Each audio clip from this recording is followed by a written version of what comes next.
Ya baik, Bismillahirrahmanirrahim.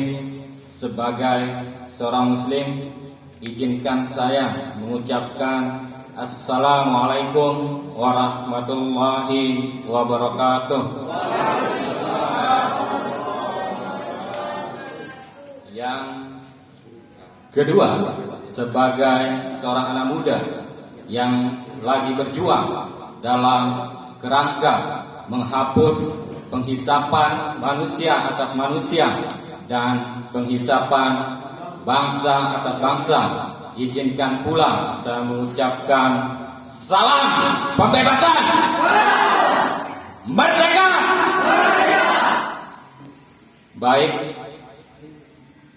kawan-kawan tamu undangan, wabil khusus Kanda Kadis Dispora, Kanda Kabid Kepemudaan Dispora Lombok Timur, kawan-kawan Mas Bro dari alumni Liga Mahasiswa Nasional untuk Demokrasi, kawan-kawan aktivis Liga Mahasiswa Nasional untuk Demokrasi yang pada pagi hari ini kita sama-sama menghadiri acara pembukaan dari Konvensi Kabupaten Liga Mahasiswa Nasional untuk Demokrasi, bahwa kehadiran kita pada pagi hari ini adalah bentuk dari support moral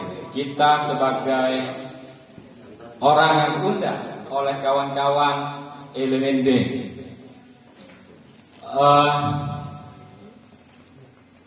Konferensi ini tentu adalah tujuannya bagaimana menciptakan pelanjut angkatan, kawan-kawan. LMND tadi di Maresnya menegaskan diri bahwa pengembang daripada ideologi Pancasila dan gotong royong adalah tradisi dari kader dari Liga Mahasiswa Nasional untuk Demokrasi itu sendiri.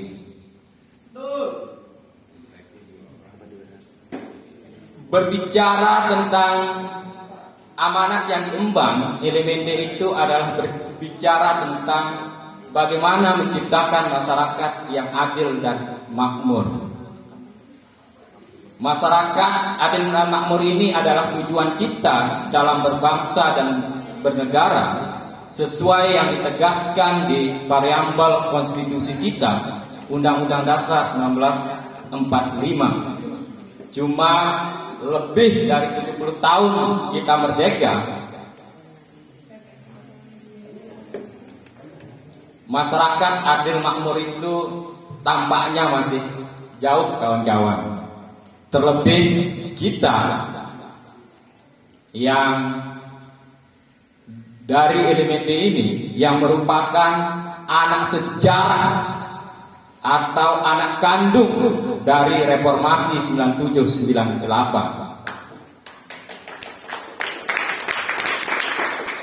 Kenapa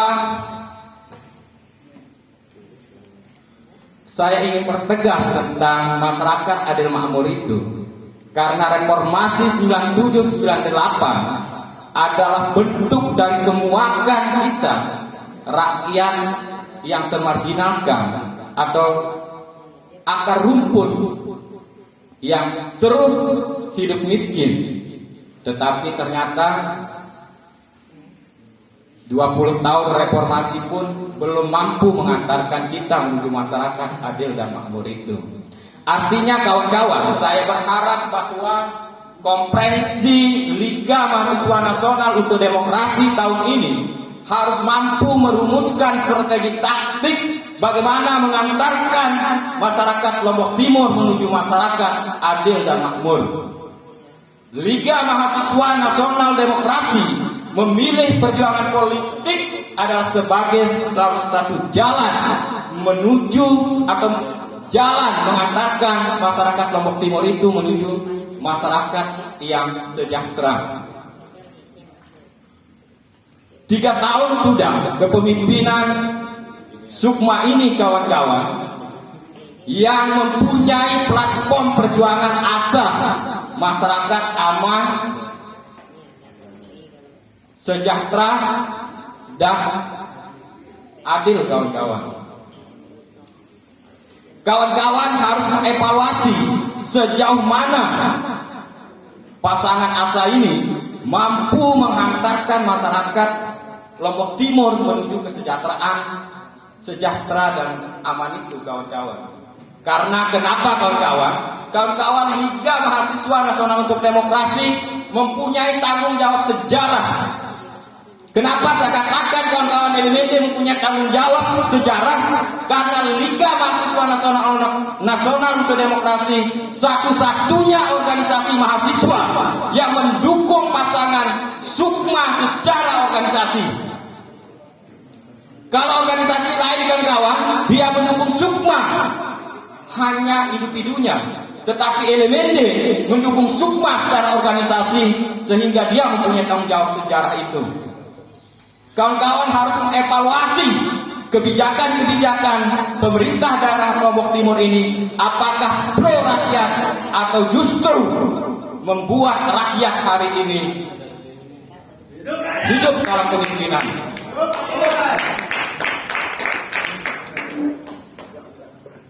Saya konteks hari ini ingin fair kawan-kawan.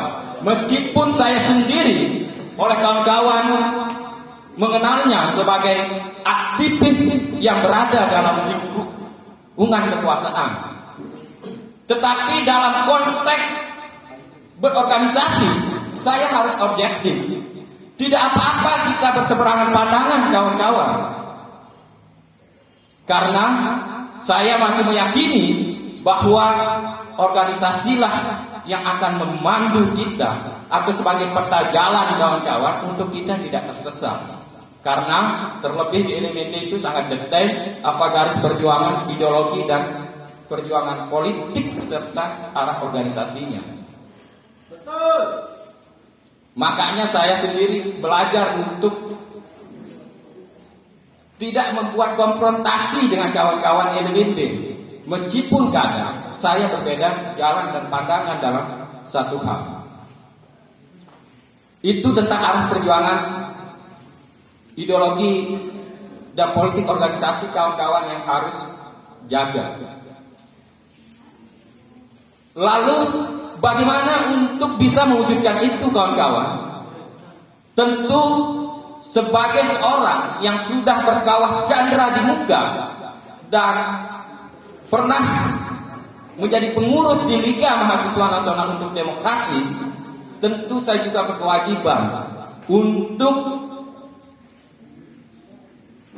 berbagi tentang pengalaman bagaimana ber-LMND. LMND itu adalah, atau sebagai kader LMND itu adalah sebuah kader berat kawan-kawan. Kenapa saya katakan sebagai sebuah kader yang berat? Karena LMND itu tidak boleh terhegemoni oleh kehidupan mewah kampus itu kawan-kawan. LMND harus terus berpikir dan mengingatkan dirinya bahwa dia mahasiswa yang terlahir dari rahim seorang buruh, seorang rahim tukang ojek, seorang rahim petani, sehingga terus pikiran-pikiran kita itu kita abdikan untuk amanat kepentingan rakyat. Ketika kader LMND digemoni oleh kemewahan kampus, datang ke kampus dengan sisiran lancip, baju mengkilat, sepatu, ini otomatis kawan-kawan, otomatis kader LMND akan meninggalkan rahimnya, akan meninggalkan dari mana dia berada. Makanya kawan-kawan, itulah yang menyebabkan senior kita pun saya di SAMI ini masih istiqomah meskipun 25 tahun sudah hengkang dari Liga Mahasiswa Nasional, tapi masih tetap istiqomah. Karena beliau ini dan kawan-kawan yang lain masih menyadari bahwa mereka ini terlahir dari petani, ojek, buruh, sopir.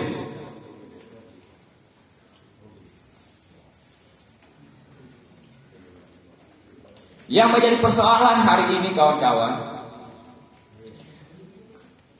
kalau saya melihat dinamika di elemen D itu sudah mulai meninggalkan gerakan rakyat itu.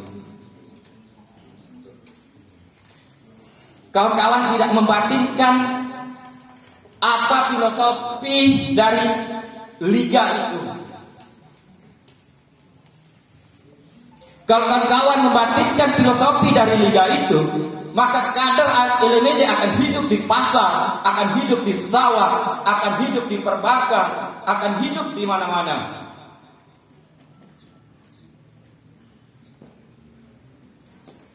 Kehidupan kita di mana-mana itu adalah dalam kerangka untuk memperjuangkan ide dan gagasan kita. Di samping kita berbicara tentang kebangsaan, ada amanah khusus yang ditempatkan oleh Liga Mahasiswa Nasional untuk Demokrasi itu secara organisasi adalah bagaimana mendorong penentu kebijakan, dalam hal ini pemerintah daerah Lombok Timur, untuk bagaimana pendidikan di Lombok Timur itu gratis, bagaimana pendidikan di Lombok Timur itu ilmiah. Hari ini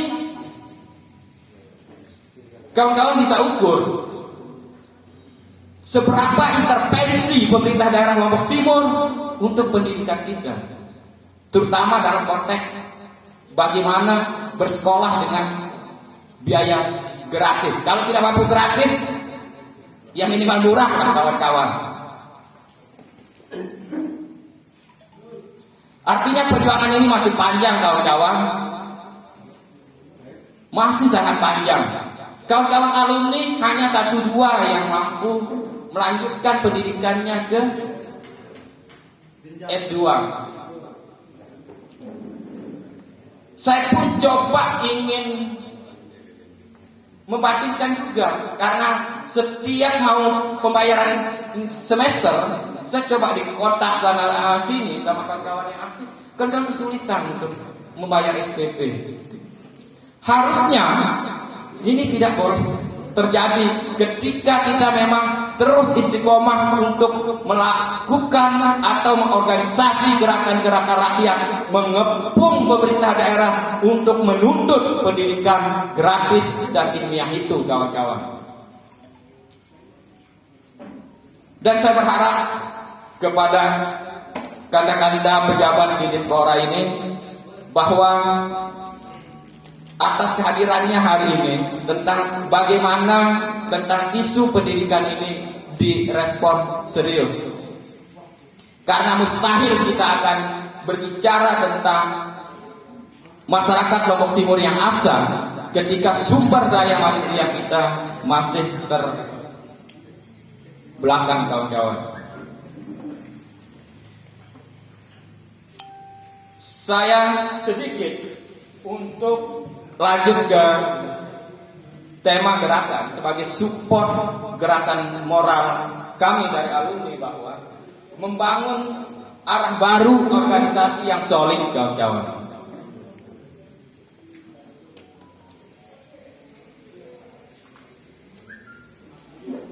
Gerakan yang solid ini kawan-kawan sebenarnya ingin dituju adalah untuk mempercepat kemenangan rakyat itu. Tapi sebenarnya yang namanya kejahatan tanpa kita lawan pun akan tidak disukai oleh masyarakat. Kejahatan yang saya maksud adalah kebijakan yang tidak pro rakyat. Kebijakan yang tidak pro rakyat ini pasti tanpa kita organisasikan rakyat pasti akan dilawan.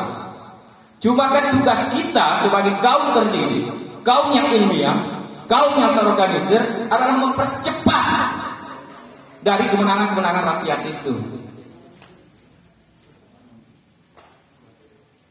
Dan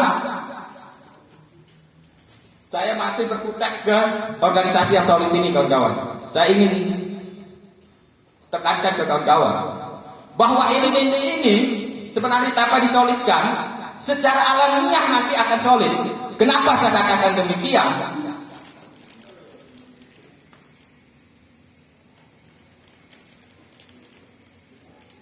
Karena LMD ini terlahir dari amanat penderitaan rakyat itu sendiri.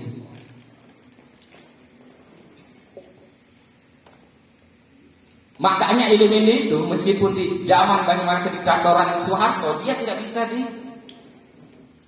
dimatikan, tidak bisa diberangus. Karena amanat penderitaan rakyat itulah yang akan melahirkan perlawanan-perlawanan. Dan penderitaan rakyat besar kemungkinan pasti akan tergabung ke Liga Mahasiswa Nasional untuk demokrasi itu sendiri. Nah, agresif inilah yang kurang hari ini, kawan-kawan. Kalau tadi ketua panitia bilang kalau zaman-zaman kakak bunga ini, saya panggil kakak bunga ya, kakak bunga ini tiada hari tanpa aksi gitu. Ini yang hilang di Liga atau ini yang hilang di dalam tradisi Liga Mahasiswa Nasional untuk Demokrasi. Kenapa seperti itu? Bisa jadi karena kawan-kawan sudah tidak turun lagi ke pasar, sudah tidak turun lagi ke petani, sudah tidak turun lagi ke ojek, sudah tidak turun lagi ke buruh. Karena dalam proses turunnya kawan-kawan bercengkrama, berdiskusi dengan petani, buruh, ojek, supir, dan lain-lainnya, itulah yang akan memantik kawan-kawan, yang akan mengantarkan kawan-kawan untuk mendatangi kekuasaan dan menyampaikan tentang persoalan-persoalan masyarakat di bawah itu. Makanya berani saya pastikan ketika kawan-kawan tidak jarang menyambangi pemerintah, maka saya pastikan kawan-kawan sudah menghilangkan tradisi turun ke basis rakyat itu. Karena LMD itu ketika aksi, dia tidak sesama mahasiswanya, tetapi dia bawa masyarakat yang diadvokasi. Itulah kenapa Bang Putu itu kalau LMD itu kelipungan, kawan-kawan Intel Polres itu. Karena kalau LMD aksi, dia langsung berbasis massa.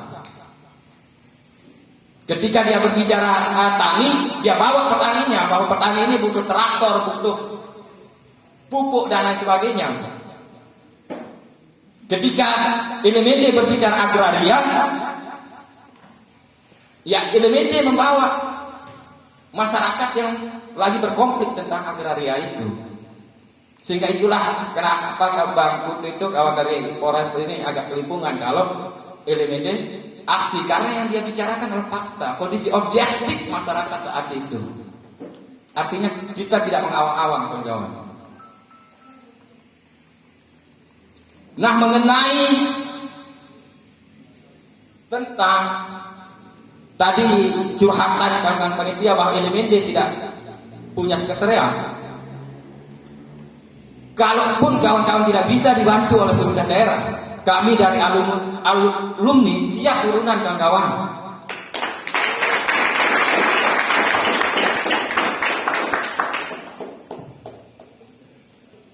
Kenapa kawan-kawan? Bahwa lagi sekali ini adalah kesadaran bahwa kita ini adalah perpanjangan daripada lidah masyarakat itu sendiri. Untuk itulah kenapa LMD tidak alergi terhadap intervensi politik elektoral.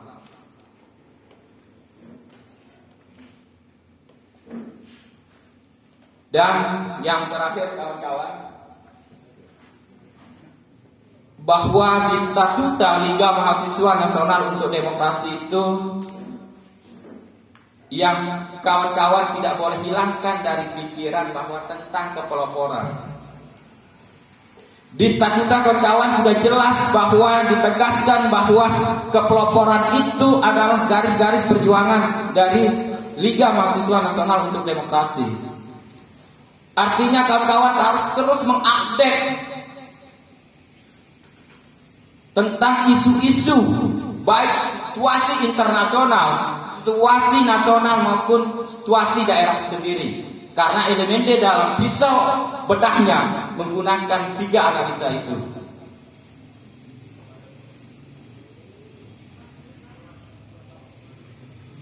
Selanjutnya, setelah kepeloporan di statuta kawan-kawan, ditegaskan juga adalah bagaimana kawan-kawan dalam berjuang ini terpimpin. Atau bahasa di statuta kawan-kawan itu adalah sendem. Meskipun sendem ini harus diluruskan juga kawan-kawan, artinya mempunyai pemahaman yang utuh terhadap sentralisme demokratik ini. Karena jangan sampai sentralisme demokratik juga akan membuat kawan-kawan tidak fleksibel dalam membaca arah gerakan. Tetapi saya ingatkan kawan-kawan harus tetap sentralisme demokratik itu. Demokrasi terpimpin, kalau bahasanya Soekarno dulu itu. Kalau bahasa elemennya yang sentralisme demokratik. Pertanyaannya, apa yang memimpin kita? Kalau Soekarno menegaskan dulu adalah amanat pendeta rakyat yang memimpinnya, ya hari ini juga kawan-kawan, karena elemen D adalah anak sejarah dari pergerakan revolusi 1945 itu, maka yang memimpin kita juga masih tetap amanat penderitaan rakyat itu. Kalau kawan-kawan tetap berdiri di amanat penderitaan rakyat, itulah yang dimaksudkan tadi ada 3 hal. Pertama, ada kepeloporan, kedua sendem, ketiga berdiri di garis massa. Kayak itu bahasanya di statuta Indonesia. Yang dimaksud berdiri di garis massa itu ya adalah tetap berada di amanat penderitaan rakyat itu. Elemen ini harus terus menjadi corong, harus menjadi tenaga dari gerakan-gerakan perubahan itu. Cuma kan hari ini kawan-kawan ini juga menghilangkan tradisi membaca dan diskusi. Bagaimana kita akan bisa cerdas? Jangan-jangan nanti kawan-kawan ketika berdebat sama Kanda Kadis Dispora, kawan-kawan keok. Bagaimana kawan-kawan akan bisa meyakinkan Kanda Kadis ketika tradisi membaca dan diskusi itu sudah hilang dari kebiasaan kawan-kawan? Makanya langkah utama saya berharap atau sumbang saran ke pengurus baru itu, hal yang pertama yang harus dilakukan setelah konsolidasi kawan-kawan anggota adalah mengaktifkan kembali tradisi diskusi dan membaca itu. Bila perlu satu buku kita bedah bersama-sama, misalnya buku di bawah bendera revolusi misalnya, itu kita bedah, kita diskusikan sampai selesai. Baru mendiskusikan buku-buku yang lain misalnya. Karena pendiri bangsa ini sebenarnya sudah berpikir bagaimana bernegara untuk selama-lamanya. Artinya taktik dan strategi untuk bernegara selama-lamanya itu sudah dia rumuskan dalam strategi taktiknya yang dituangkan dalam buku-buku para pahlawan kita itu. Karena tadi pun di luar sudah saya ingatkan bahwa kenapa saya selalu gandrung mendiskusikan tentang adagium yang mengatakan bahwa perubahan tidak pernah bisa terjadi tanpa teori perubahan. Begitupun juga teori tanpa berpraktek adalah onami. Karena lagi sekali saya tegaskan bahwa elemen itu ilmiah, makanya di jargonnya dia menuntut pendidikan ilmiah, demokratis dan gratis. Karena ilmiah itulah senjata kawan-kawan. Ketika kawan-kawan berbicara tentang bagaimana kesejahteraan rakyat, kawan-kawan paparkan, kawan-kawan presentasikan di hadapan penentu kebijakan hari ini. Saya pikir itu poin-poin yang saran kami dari para pendahulu ke pelanjut angkatan, bahwa hal pertama yang harus dilakukan adalah menghidupkan kembali diskusi dan membaca itu. Dan yang selanjutnya baru istiqomah turun ke basis-basis rakyat. Diorganisasikan, dididik untuk bagaimana mempunyai kesadaran untuk menuntut kepada penentu kebijakan. Kalau bahasa gerakannya radikalisasi filsafat berpikir rakyat.